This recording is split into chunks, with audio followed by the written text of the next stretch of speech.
2022年有很多人想要成为 YouTuber， 但是他们不清楚做一名 YouTuber 需要有什么设备。所以今天这期影片，我就和你分享我现在在使用的和我以前使用过的一些设备。相信这期影片对你一定很有启发，还有帮助，并且所有设备的购买链接我都放到底下评论区和描述栏，大家可以方便找到。Hello， 大家好，欢迎回到频道，我是 Grayson。我想通过 YouTube 频道在网上打造自己个人品牌，欢迎订阅我频道，是完全免费的。在底下描述栏有很多进入频道使用工具。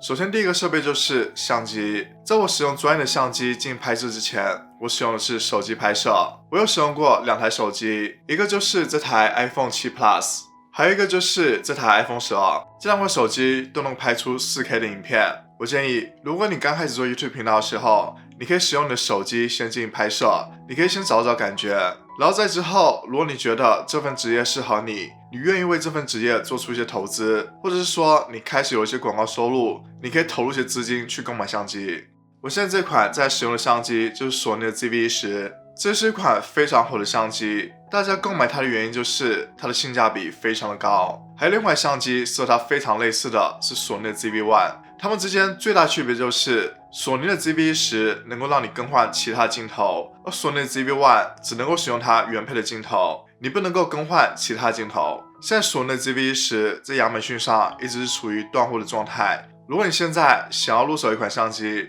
你在未来也不要求更换其他镜头，我建议大家可以先入手索尼的 ZV-1。这2款相机都是$799，但是现在亚马逊上索尼的 ZV-1 现在有折扣，所以还是非常划算的。现在我来说一下索尼的 ZV-10 它有什么特点。首先第一个特点就是这款相机十分的轻巧，这款相机主要是定位为外出 Vlog， 所以索尼把这款相机做得十分轻巧，方便携带，不像其他很多相机显得非常笨重。如果是像我一样在家进行拍摄的还好，但是如果想要外出并且拍摄些 Vlog， 太笨重的相机就会显得非常麻烦。另外这个镜头是可以往右翻转的，所以你就能够知道你拍摄的情况。第二个特点就是这个镜头的拍摄角度很宽，可以拍摄进很多的背景。这款相机的自动对焦也非常的快，能够快速对准物体，并且还能够一键虚化背景，这个功能是非常强大的，可以快速提升影片的画质。第3个特点就是这款相机是可以拍摄 4K 画质的，并且没有录制的时间，所以你可以开启一直拍摄。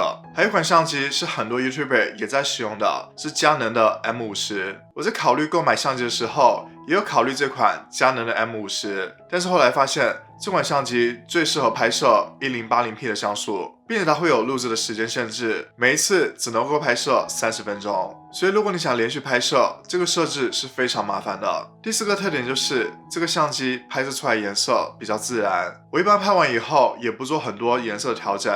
所以我认为索尼 ZV-10 对于刚开始拍影片的人来说是一款非常不错的相机，它的性价比非常的高，所以我推荐大家使用这款相机。第2个就是麦克风，我有使用过2款麦克风，一款麦克风是我之前用手机拍摄时候使用的，是这款博雅的可以别在衣服上面的麦克风。这款麦克风非常的便宜，并且我认为它的收音也是不错的。我们可以看到这是有个别扣，你可以扣在你的衣服上面，但这个别扣我认为比较不牢固，像我这个已经坏掉了，所以我用的是这个透明胶带来把它粘起来。你也可以看到这个绳子非常长，所以你可以离很远的位置也可以连接到你的设备里面。然后它这个是这样的接头，如果是苹果的手机，你需要配上一个这样的转接口，然后插上就可以了。如果是像我一样是坐在镜头面前录制影片的这种，或者是说你不用频繁的移动你录制的背景，那么我建议大家可以使用这款麦克风。我现在正在使用的这款麦克风是DET 的第3麦克风，我是直接把它连在我的相机上面，当我打开我的相机的时候，这款麦克风也会自动打开，非常的方便。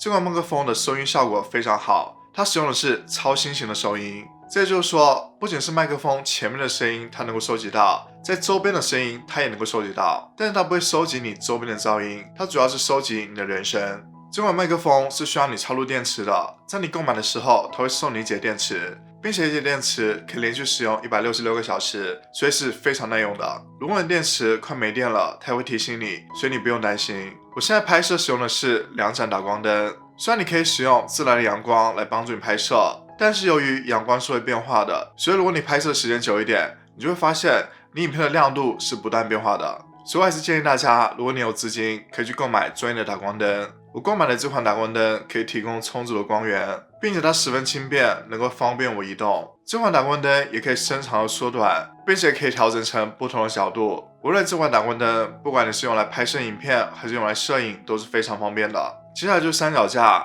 自从我做 YouTube 以来，我使用过了4种三脚架。首先第一种就是自拍的环形灯，还有三脚架的结合。因为一开始我使用的是手机拍摄，所以我就发现这是一个完美的组合，不仅能够让我放手机，同时还配上了灯光还有三脚架。但是当我真的使用了之后，我就发现这环形灯的亮度并没有想象中那么高，并且因为我是戴眼镜，所以在我拍摄的时候，我的镜面上就会反射出环形灯的样子。所以过了不久，我就不再使用了。第二款三脚架我使用的是这款 Amazon Basics， 这款三脚架非常的便宜，并且它是3段式的，你可以拉很长，同时它非常轻便，你可以随身带走。如果你是想要放相机，你需要购买一个这样的手机夹，你就可以把手机夹到这上面，然后你可以调整手机的宽度，然后它也可以调整不同的角度。